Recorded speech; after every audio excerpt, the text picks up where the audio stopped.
Two vectors है, तो उसका डॉट प्रोडक्ट भी अपन ने देखा, उसका एप्लीकेशन भी अपन ने देखा, और उसका एप्लीकेशन के रूप में अपन ने स्केलर प्रोजेक्शन ऑफ एक वेक्टर का दूसरे वेक्टर में और वेक्टर प्रोजेक्शन ऑफ एक वेक्टर दूसरे वेक्टर में अपन ने देखा, और उसका न्यूमेरिकल भी सॉल्व किया, एज वेल एज एप्लीकेशन भी अपन ने देखा।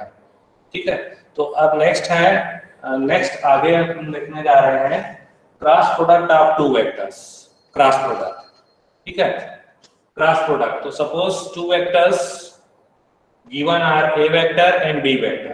तो ए वेक्टर है, कार्टेशियन सिस्टम में ax plus ay plus az लिखा, बी वेक्टर है bx plus by ay plus bz az लिखा अपन ने। ठीक है, तो दो वेक्टर्स दिए हैं, सपोज इस तरह से दिया है, सपोज ए वेक्टर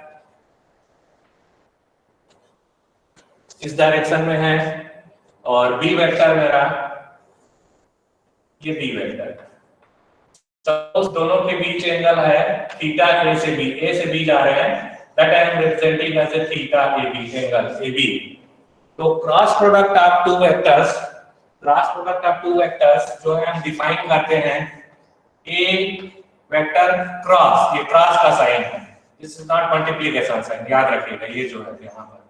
ठीक है, ए क्रॉस बी इसको बोलते हैं ना, a cross b. Cross product of two vectors is written like this, a cross b is equal to magnitude of a, magnitude of b and the sine of angle between these two vectors, sin theta ab, ऐसा लिखते हैं। ठीक है, सो अब ये क्या है, cross product को हम लोग स्केलर प्रोडक्ट भी वेक्टर प्रोडक्ट भी करते हैं।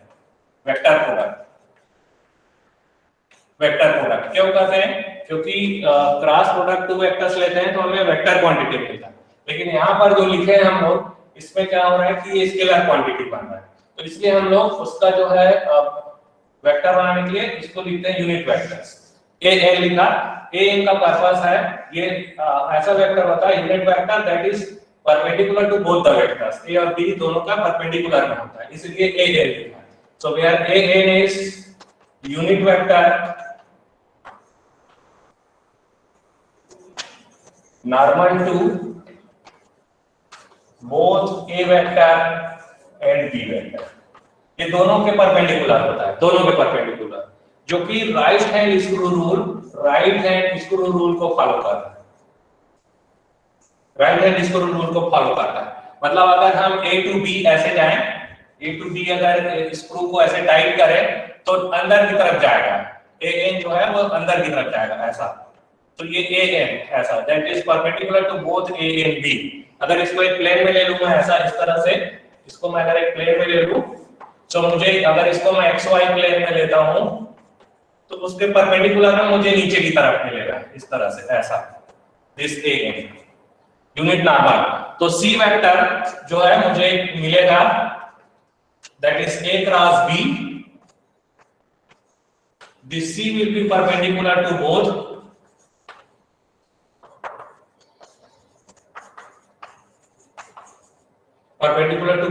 ए वेक्टर एंड बी वेक्टर, ये दोनों के परपेंडिकुलर मिलता है। ठीक है, so c vector that is a cross b is equal to a का मैग्नीट्यूड, सिंपली ए लिखा था, बी का magnitude and sine of angle between these two. तो ये हो गया हमारा cross product of two vectors. ठीक है, एंड दैट इज यहां पर ए एन ये लिखेंगे अपन normal vector, unit normal vector, ताकि उसका डायरेक्शन मिल सके। जैसे मैंने कहा कि ये आपका जो होता है वेक्टर मिलता है अपने को रिजल्ट, आप टू वेक्टर का क्रॉस प्रोडक्ट है, आपको मिलेगा वेक्टर मिलेगा। तो इस तरह से आप रिप्रेजेंट करेंगे, a cross b is magnitude of a that is A, b का magnitude b and sine of angle between these two. तो ये हो गया आपका डिफाइन करना क्रॉस प्रोडक्ट को हम कैसे डिफाइन करते हैं। तो cross product of two vectors है, आप इस तरह से डिफाइन करते हैं। राइट हैंड स्क्रू रूल को फॉलो करता है, क्योंकि कभी भी आपको दो डायरेक्शन मिलेंगे, एक अप या डाउन, इस तरह से आप बोल सकते हैं। बट यहाँ पर जैसे अगर मैं गया ऐसा, इधर है suppose this is A vector और इधर बी वेक्टर है, और मैं यहां से ऐसे जा रहा हूं थीटा ए बी, तो अभी जो मुझे मिलेगा ए क्रॉस बी वो इधर इस तरफ मिलेगा, ए क्रॉस बी अप में मिलेगा, इस बार अप में मिलेगा मुझे, अप में, ठीक है। So this C vector is equal to A cross B, ऐसा A cross B. So A cross B को कैसे लिखते हैं, ए क्रॉस बी को कैसे लिखते हैं, इन कार्टेशियन सिस्टम में इसको डिटरमिनेंट फॉर्म में लिखते हैं। This is a x a y a z, a का x कंपोनेंट, ए का y कंपोनेंट, ए का z कंपोनेंट, b का x कंपोनेंट, b का y कंपोनेंट, b का z कंपोनेंट, इस तरह से इसको ओपन करेंगे। सो you will have ax ay bz minus az dy plus ay, plus minus करके भी आप लिख सकते हो, मैं प्लस करके लिखा हूं, बट इसको थोड़ा सा मल्टीप्लिकेशन मैं इधर पहले कर दूंगा, अगर माइनस से वाई लिखोगे तो आप इधर से मल्टीप्लाई करके लिखेंगे। So this is bx az minus bz ax plus az that is ax by minus ay, इस तरह से आप लिख सकते हैं cross product of two vectors, ठीक है। तो a cross b, remember a cross b vector, you are writing a magnitude b magnitude and sign of angle between a and b vector, but here follows right hand screw rule and that is normal vector a and that will be perpendicular to both a and b, ठीक है। now अब आते हैं इसका application, इसका application क्या है, application of cross product application. तो अगेन फर्स्ट एप्लीकेशन क्या कर सकते हैं, to find the angle between two vectors, to find angle between two vectors, angle between two vectors हम निकाल सकते हैं। अगेन सेकंड अगर आपको पैरेललोग्राम दिया है तो उसका एरिया निकाल सकते हैं, to find area of parallelogram. कैसे, सपोज आपको साइड्स दिए हैं, suppose this is A vector and this is B vector, ठीक है, इस तरह से साइड दिए हैं, पैरेललोग्राम का दो साइड दिया आपको ऐसा, ए वेक्टर और बी वेक्टर, वेक्टर फॉर्म में साइड्स ए वेक्टर और बी वेक्टर दिया है। तो एरिया जो होगा, area of this parallelogram will be a cross b, निकालेंगे, ठीक है, और इसका मॉड लेंगे, तो ये आपको एरिया मिला। सिंपली दो टू साइड्स का क्रॉस प्रोडक्ट लीजिए और उसका मैग्नीट्यूड ले लीजिए, तो you can calculate what, you can calculate area आप कैलकुलेट कर सकते हैं। तो ये आपका सेकंड यूज हो गया, अनदर एप्लीकेशन हो गया क्रॉस प्रोडक्ट का, आप बोल सकते हैं। Then we can see third one है, we can find the area of triangle also, to find area of triangle का एरिया भी निकाल सकते हैं। सपोज हमें कोई ट्रायंगल दिया है, उस sides are A vector and B vector, इस तरह से साइड्स अपने को दिए हैं, ए vector and B vector, sides are given, then we can find area of triangle is equal to, area of triangle जो निकाल सकते हैं हाफ करके of a vector cross b vector, ऐसे करके भी आप निकाल सकते हैं। So this will be the area of a triangle, cross product दो वेक्टर का, मतलब टू साइड्स के जो वेक्टर हैं उसका आपको क्रॉस प्रोडक्ट करना पड़ेगा और उसका मैग्नीट्यूड ले लीजिए और उसका हाफ कर दीजिए, तो इससे आपका एरिया निकल जाएगा। आगे देखेंगे आप और एप्लीकेशन, तो इसमें हम लोग to find force acting on current carrying wire, कभी भी कोई वायर है, suppose if it is carrying current I and we are placing in some magnetic field B, magnetic field में इसको रखते हैं, ठीक है, इसका लेंथ कुछ L है उस वायर का, तो एक मैग्नेटिक फोर्स एग्जिस्ट करता है, जिस फोर्स को हम लोग इस तरह से एक्सप्रेस करते हैं, force is equal to I into L vector cross B vector, ऐसा L vector cross B vector, force that will be perpendicular to current और मैग्नेटिक फील्ड दोनों का होता है। तो इस तरीके से you can also calculate force acting on current carrying wire if it is placed in a magnetic field. So these are the some applications of cross product. ये cross product का application हो गया, ठीक है। Now next we are going to see इसका numerical point of view से कैसे इसको अप्लाई करेंगे क्रॉस प्रोडक्ट को। टू फाइंड एरिया, पैरेललोग्राम अगर दिया उसका एरिया, ट्रायंगल दिया उसका एरिया, या कोई ऐसा नॉर्मल वेक्टर निकालना है कंटेन जो प्लेन में कंटेन कर रहा है एरिया या पैरेललोग्राम को, तो उसको कैसे निकालना है, ठीक है। तो अदरवाइज याद रखिएगा cross product A cross B है ना, जो है it's a vector quantity that is A B sine theta. Sine theta यहाँ पे साइन रहता है, बट यहाँ पे आप ए से बी जा रहा है और डिपेंड करता है, और इसीलिए ये राइट हैंड स्क्रू रूल को फॉलो करता है। मतलब स्क्रू को जैसे हम घुमा रहे हैं राइट हैंड में, तो ऊपर से नीचे जाएंगे ऐसे, इस तरह से ऊपर से नीचे। तो आप बोल सकते हैं, जैसे मैं बोलूँ ये मेरा ये ए है और बी है ना, तो मैं ए से बी ऐसे जाऊंगा इस तरह से नीचे, तो अंदर की तरफ ऐसे आपका जो है ए क्रॉस बी और अंदर की तरफ जाएगा, उसका नया जो वेक्टर मिलेगा ए और बी दोनों के परपेंडिकुलर अंदर की तरफ, राइट हैंड स्क्रू रूल को फॉलो करेगा, ऐसा रहता है। तो इसको ध्यान रखना है, what is cross product of two vector, क्या होता है और उसका एप्लीकेशन क्या है। अब हम न्यूमेरिकल देखते हैं, उसको हम कैसे सॉल्व करेंगे यूजिंग क्रॉस प्रोडक्ट, इसको देखते हैं। कोई क्वेश्चन हो तो पूछिए, if you have any doubt you can ask question. जैसे डॉट प्रोडक्ट का क्वेश्चन बनाए थे उसी तरीके से सिंपल क्वेश्चन अपन बनाएंगे क्रॉस प्रोडक्ट। क्वेश्चन आते हैं वो मैं पहले लिख देता हूं।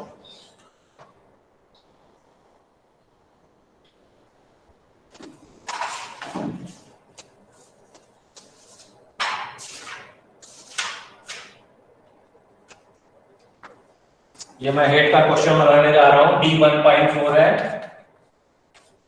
इसको मैं ब्रीफ में शॉर्ट में यहाँ पे लिख दे रहा हूं।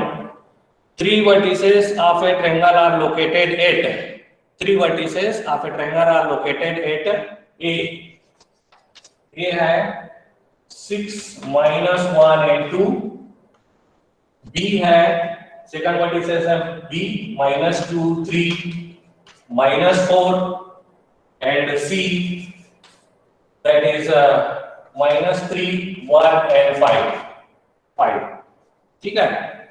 3 vertices are given, मतलब क्वेश्चन में ABC ट्रायंगल है, उसका वर्टिसेस दिया है, ये A पॉइंट है, ये कहीं पे B ले लेते हैं और इधर कहीं ऐसा C है, ठीक है। A B कनेक्ट कर दिया तो ट्रायंगल बन गया ABC। तो A 6 - 1 2 दिया है, B is -2 3 -4 दिया है, और C दिया है -3 1 and 5 दिया हुआ है, ठीक है।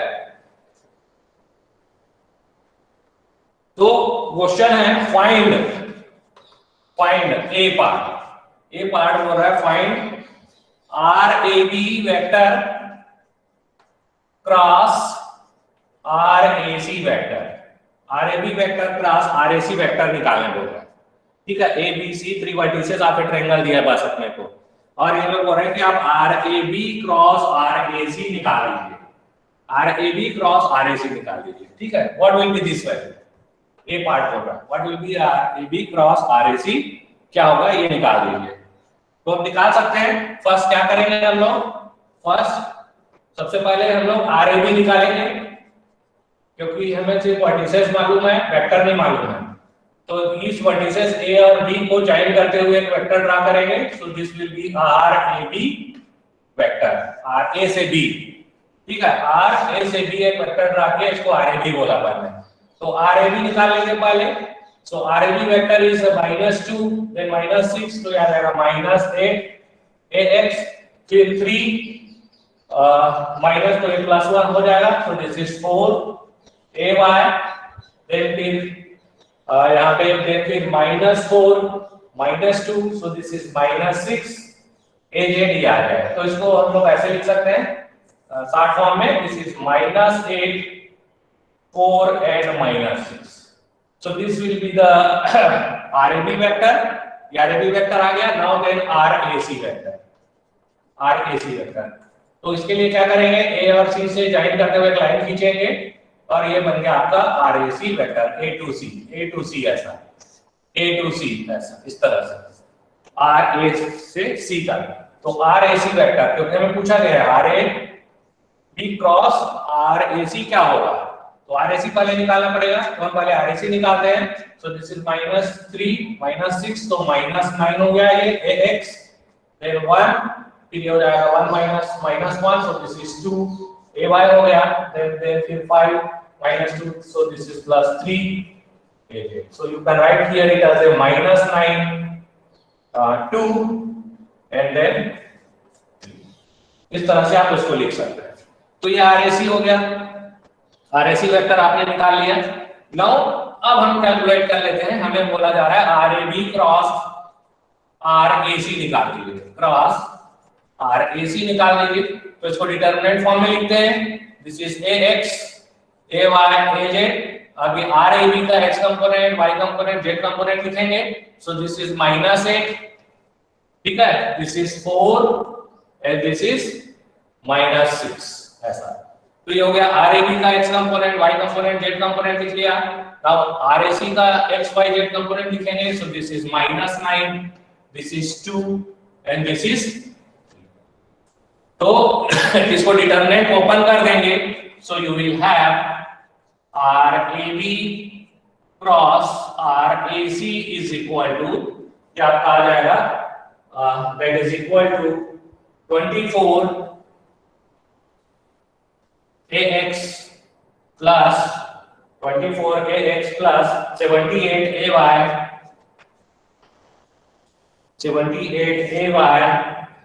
plus 20 AJ plus 20 AJ। तो ये मेरा फर्स्ट पार्ट का आंसर आ गया, ए पार्ट का आंसर अपन ने निकाल लिया, ठीक है, ए पार्ट का आंसर हमने निकाल लिया, ए पार्ट का आंसर निकाल लिया।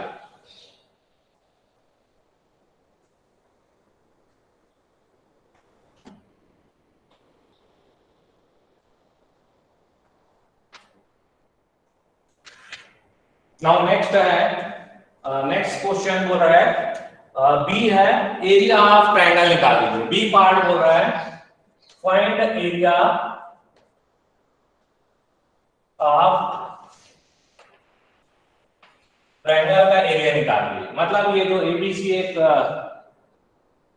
जो वर्टिसेस दिए हैं तीनों को मिला दिया अपन ने, तो एक ट्रायंगल बन रहा है, इसका एरिया क्या होगा। तो एरिया मैंने बताया आपको, एरिया क्या होगा, इस ट्रायंगल का अगर दो साइड आपको पता है तो दो साइड हमको मालूम है, दैट इज RAB है वेक्टर वाइज और दूसरा RAC है।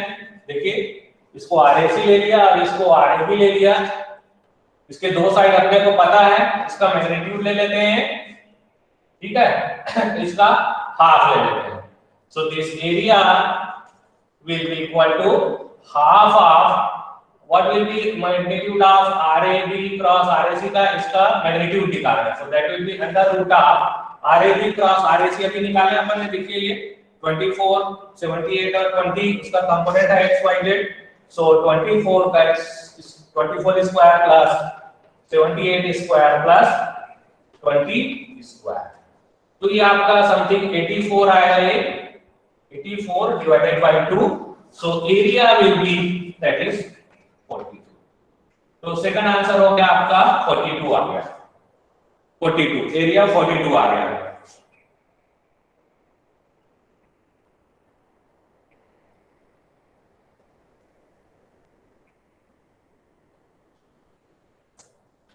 ठीक है, तो इस तरीके से आपके पास आ गया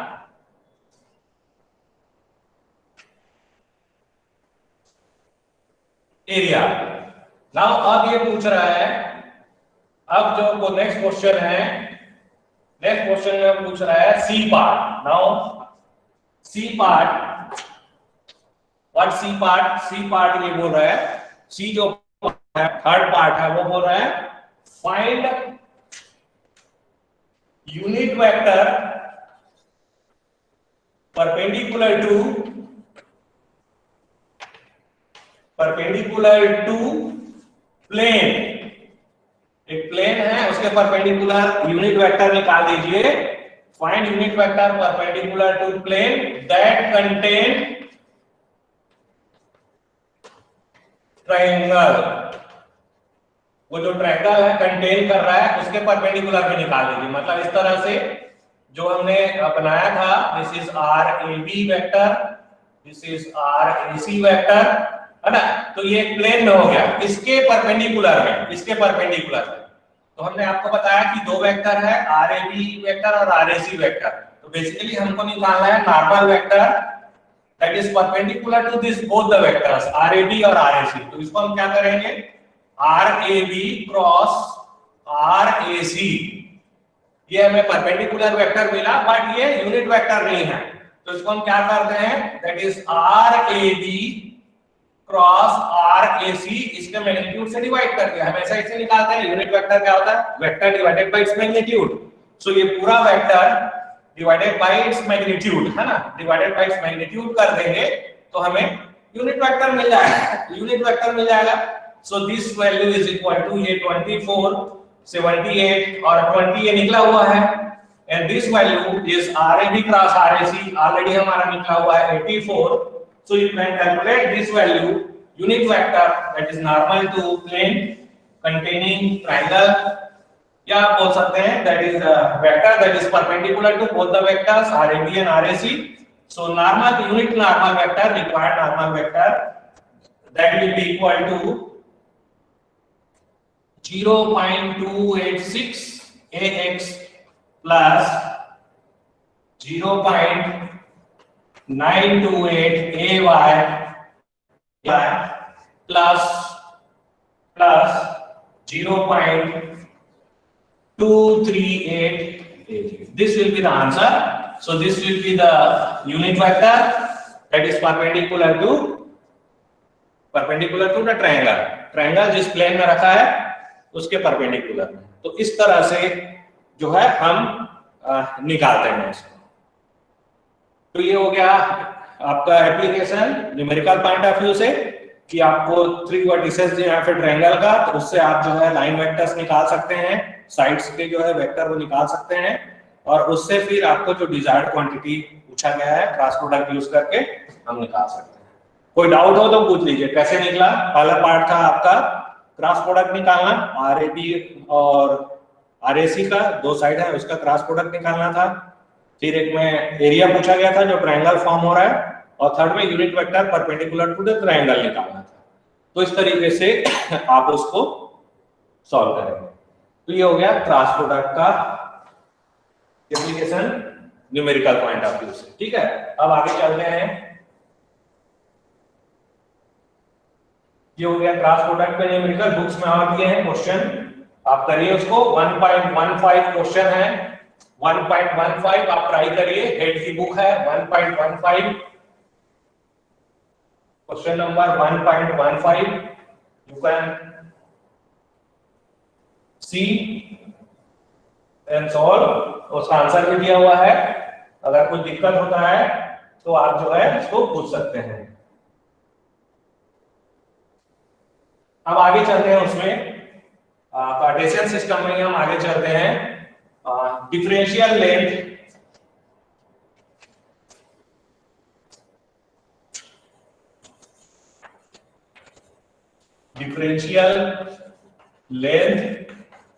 एरिया ना बोलते surfaces, differential surfaces and volume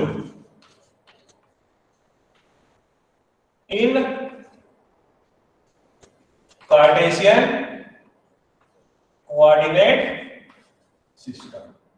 Cartesian coordinate system में हम लोग डिफरेंशियल लेंथ को कैसे रिप्रेजेंट करेंगे, सरफेस को कैसे रिप्रेजेंट करेंगे और वॉल्यूम को कैसे रिप्रेजेंट करेंगे वो देखते हैं। ठीक है, तो टेक एक शुगर बॉल होता है, शुगर बॉल या शुगर क्यूब बोला जाए। क्यूब में क्या होता है, सब साइज बराबर होते हैं, तो हम इसको एक पैरेललोपाइड लेते हैं। 3 डायमेंशनल फिगर है ना, 3 डायमेंशनल फिगर। तो इसको इस तरह से मैं ड्रॉ कर रहा हूं पहले।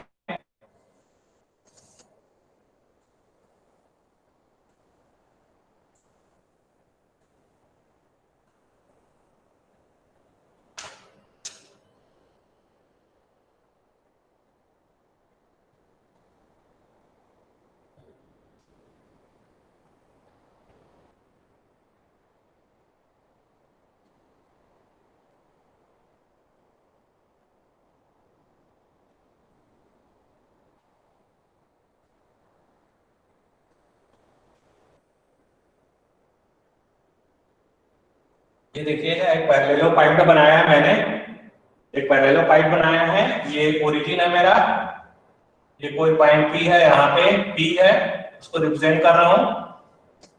तो इस तरह से एक डिफरेंशियल वैल्यूम लिया हुआ है ना, एक डिफरेंशियल वैल्यूम अपन ने लिया हुआ है। एक शुगर बॉल, शुगर क्यूब या पैरेललोपाइड शेप में। तो ये जो लेंथ है, this is towards x direction है, इसको dx डिफरेंशियल लेंथ बोल रहा है ना, dx ले रहे हैं। इसको हम लोग ले रहे हैं dy, इसको dy, एंड इसको जो है हम लोग ले रहे हैं दैट इज dz। मतलब एक छोटा सा स्मॉल पैरेललोपाइड मिला हुआ है हमको, ये dy, dx और dz ऐसा, इस तरह से कार्टेशियन कोऑर्डिनेट सिस्टम है ना। तो अब देखिए हम इसको अलग अलग रिप्रेजेंट कर रहे हैं। Now first quantity, what will B differential value? Differential value, differential value मतलब ये जो छोटा सा पैरेललोपाइड है उसका वैल्यूम क्या होगा, इसको मैं dv से रिप्रेजेंट कर रहा हूं, dv।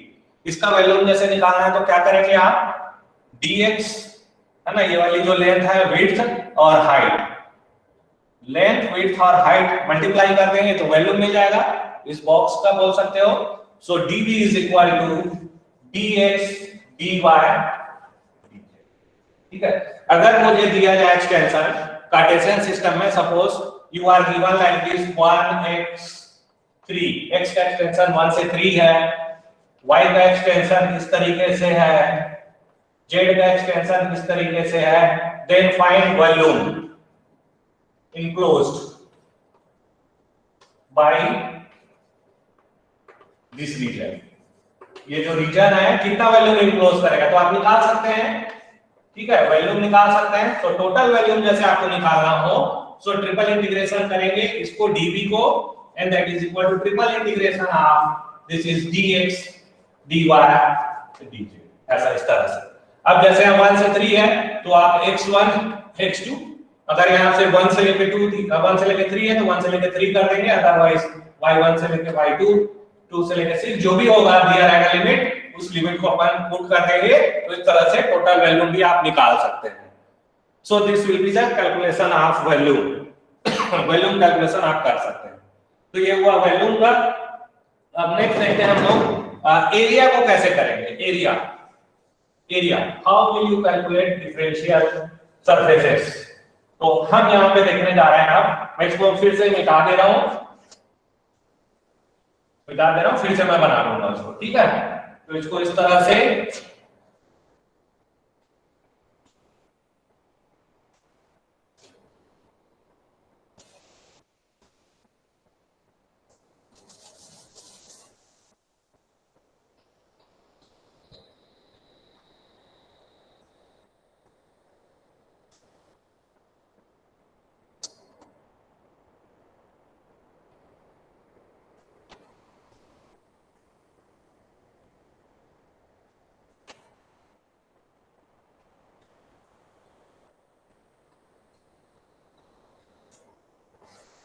ये देखिए फिर से बना दिया मैंने इसको।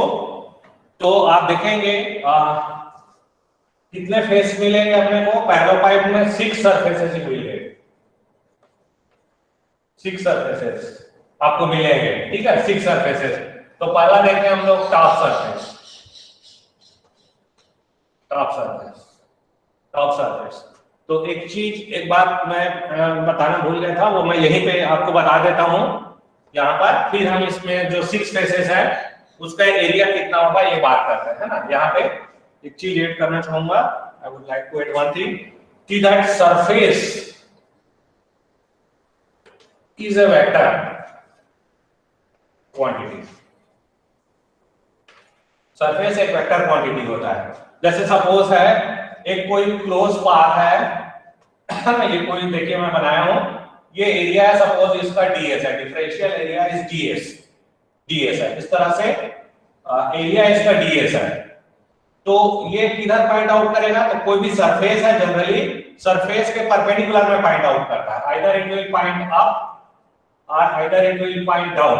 अगर ऊपर माइनस ए लिया है तो नीचे मैं माइनस ए लूंगा, ऐसा सरफेस के परपेंडिकुलर में। तो याद रखिएगा, अगर मैं जो पाथ है उसको काउंटर क्लॉकवाइज जा रहा हूं, ऐसा काउंटर क्लॉकवाइज, ऐसे इस तरह से काउंटर क्लॉकवाइज जा रहा हूं, तो आप फिंगर्स को इस तरह से रखिए, ऐसा फिंगर जो है वो पाथ का डायरेक्शन दिखाएगा। तो थंब जो है दैट इज द थंब है that will point the direction of area. तो यहां पर अप डायरेक्शन में, इसका अप डायरेक्शन में आपको मिलेगा, अगर मैं एरो ऐसा बनाया हूं, ये नहीं मिलेगा ऐसा। तो इसलिए जो है एरिया है सरफेस उसका डायरेक्शन होता है। तो जैसे हम यहाँ पे लिखें, सो ds वेक्टर करके लिखेंगे ऐसा, ds differential area will be equal to ds, इसकी मैग्नीट्यूड, और इसका जो डायरेक्शन है normal to the area, normal to area an, तो उसके ऐसा लिखना पड़ेगा an, ठीक है। तो इस तरीके से आप जो है उसको रिप्रेजेंट करते हैं। तो यहाँ पर अब बात होती है कि सबसे पहले टॉप सरफेस का हम लोग आते हैं, टॉप सरफेस। तो टॉप सरफेस है उसको कैसे लिखोगे आप, सो ds वेक्टर देखिएगा, ये टॉप के लिए लिख रहे हैं। तो टॉप है यूनिट वेक्टर्स हमने बताया था az towards z direction that is az होगा, नीचे की तरफ जाएंगे तो माइनस az होगा, और जैसे x डायरेक्शन में जाते हैं so this will B plus ax होगा, अपोजिट इधर जाते हैं इधर इस तरफ ऐसा, तो ये माइनस ax होगा, और इधर जाते हैं so that will B ay, और इधर अगर हम जाते हैं सो दैट इज माइनस ay। तो ये जो है हमारा ये top, this one is top, ये जो है टॉप है हमारा टॉप सरफेस, ठीक है। तो top surface is pointing towards az direction, so इसका जो डायरेक्शन है वो लिख दिया, and what will be ds, its magnitude जो होगा ds az जो लिख रहे हैं, सो ds विल बी, इसका एरिया जो होगा, this value we have taken it as a dx, we have taken it as a dy and this as a dz। तो ये जो एरिया हो गया आपका dy और dx, तो this is dx dy az, इस तरह से आप लिखेंगे। सो टॉप का जो एरिया है टॉप सरफेस, उसका area differential area dx dy az आप लिखोगे, dx dy। और सिमिलरली बॉटम का लिखना है, बॉटम सरफेस, जब बॉटम सरफेस के लिए लिखेंगे आप तो इसको लिखोगे आप ds bottom, you will write it as a dx dy, वो सेम रहेगा, बट यहाँ पे माइनस az लिखोगे, माइनस az करके लिखोगे, ठीक है।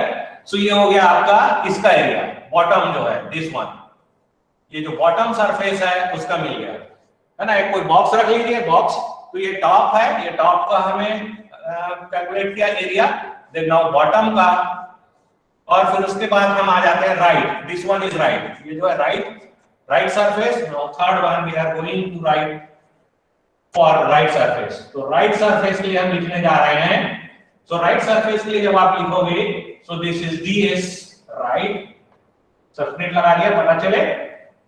सो एरिया क्या होगा इसका, that is dx, this one, this length multiplied by this length, so that is dz, और इसका डायरेक्शन क्या होगा a, तो ay के साथ लिखा, क्योंकि मैंने बताया कि ये एक vector quantity. Now fourth left surface के लिए आप लिखोगे, लेफ्ट के लिए तो दिस वन इज लेफ्ट, ये जो पूरा है लेफ्ट है, तो इसमें सिर्फ डायरेक्शन चेंज हो जाएगा, बाकी अदरवाइज इसको लिखोगे so ds vector for left is equal to simply dx dz, और ये आ जाएगा minus, you will write like this, इस तरह से आप उसको लिखोगे। अब जो बच गया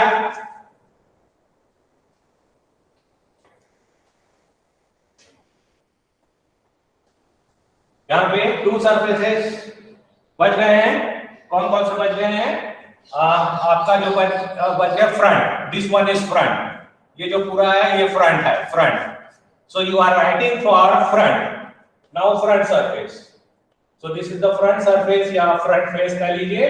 आई am writing this for front. So ds vector is equal to, किधर पॉइंट आउट करेगा? टुवर्ड्स ax, परपेंडिकुलर डायरेक्शन में पॉइंट आउट करता है बोला, so it will point toward this ax, ऐसा इसके परपेंडिकुलर, दिस इज ax, और क्या होगा? dy into this, so dy dz, so this is dy and dz, है ना। हमको टोटल एरिया पूछ दिया जैसे टोटल एरिया, तो इसको इंटीग्रेट कर देंगे। s वेक्टर इज ऐसा total area, so that is dy dz ax, हर एक जगह वैसे ही करेंगे, हर एक सरफेस का। तो यहाँ पे y का एक्सटेंशन में लिखेंगे ऐसा, और z का एक्सटेंशन आपको दिया रहेगा, तो टोटल एरिया आप निकाल सकते हैं, इसका टोटल एरिया है ना। तो डिफरेंशियल एरिया कैसे लिखेंगे? फिर टोटल एरिया हम उसको इंटीग्रेट करके निकाल देते हैं। नाउ 6 है बैक सरफेस, बैक फेस कौन सा? इधर वाली, ये दिस वन इज बैक इधर, ये जो देख रहे हैं आप back, this one is back, ऐसा। तो बैक में सिर्फ जो डायरेक्शन है that will be change, so ds vector back that is equal to dy dz and this is minus ax, you will write like this। तो ये पूरा surfaces लिख लिया अपन ने, 6 फेसेस लिख लिया, 6 फेसेस नाउ हमने पूरा लिख लिया। अब बन गया है डिफरेंशियल लेंथ। लेंथ को हम कैसे लिखते हैं? डिफरेंशियल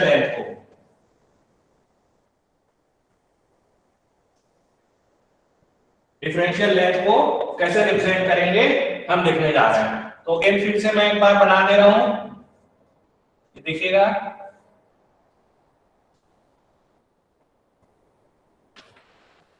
ये मेरा O था ओरिजिन, तो मैं ये P ले लेता हूं, P।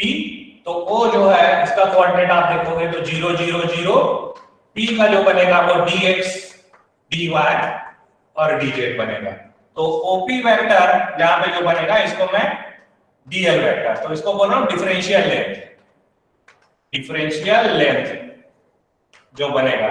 So that is equal to, ये बनता है आपका dx फिर ax, इसका minus this into x plus dy ay plus dz।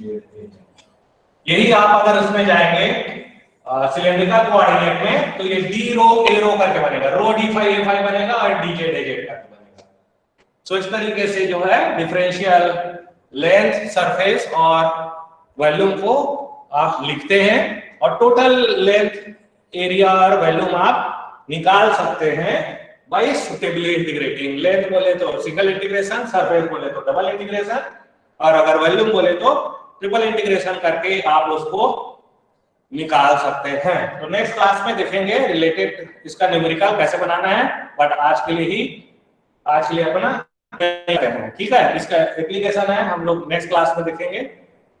इसका थोड़ा डेल ऑपरेटर, लाप्लासियन ऑपरेटर, इसका जो है वो कैसे दिखते हैं, डाइवर्जेंस कैसे लिखते हैं वो भी बता देंगे, उसके बाद फिर सॉल्व करेंगे। तो एक क्वेश्चन आता है सरफेस लेंथ, पूरे एजेस बोलेगा, पूरे एजेस के लेंथ बता दीजिए कितना है, पूरा जितने भी एजेस बनेंगे 12 एजेस बनेंगे तो उसका पूरा एजेस का लेंथ, और टोटल एरिया 6 फेसेस बनते हैं उसका टोटल एरिया निकाल दीजिए करके रहता है question in any coordinate system. Cartesian से स्टार्ट करेंगे, कार्टेशियन, सिलेंड्रिकल, स्फेरिकल, तो उसमें से क्वेश्चन बनता है। ठीक है, कोई डाउट हो तो आप लोग पूछ सकते हो, अदरवाइज आज यहीं पे हम लोग दी एंड करते हैं क्लास का। तो इस तरह से जो है रेक्टेंगुलर कोऑर्डिनेट सिस्टम ऑलमोस्ट अपन ने देख लिया, उसका एप्लीकेशन वॉल्यूम सरफेस निकालना ये नेक्स्ट क्लास में हम लोग देखते हैं।